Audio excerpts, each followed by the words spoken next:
Hello, my name's Bobby Morton. I just wanted to make a video today.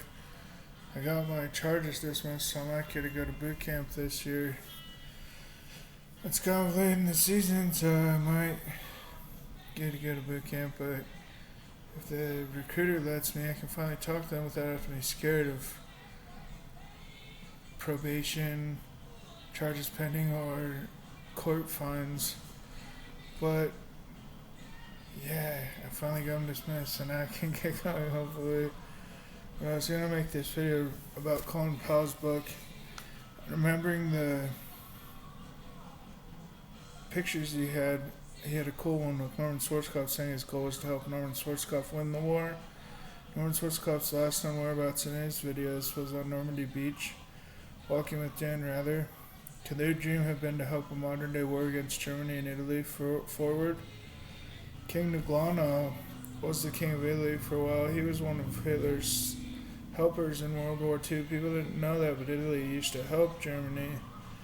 But now there's a new guy in charge, Sergio Nadarelli, and he's not royalty. I think he was just a pawn in the move King Charles wanted to visit Auschwitz or something. But yeah, King Charles is pretty cool. I guess I like King Nuglano too. But Sergio Nadarelli is pretty crazy. The Germans were involved in the Syrian conflict, or war against the Germans got involved against Russia, taking POWs while the Jewish Muslim state of Israel was at war against Hamas. Kursk was pivotal in showing the Germans Semitism.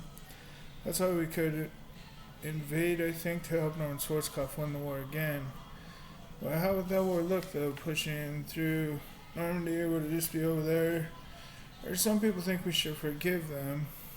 We can make it so, like the Germans and the Ukrainians, they were working together. They were doing that in the war too. He had other allies besides the Italians. But yeah, I think something should be done. But I want to be in uniform to remember the Holocaust. That's what that means in Spanish is El Holocausto, to remember the Holocaust. Mostly just to remember what it was, I guess. But now if I get to go to boot camp, I'll be ready. Yeah, that's all I gotta say. Thanks. Bye.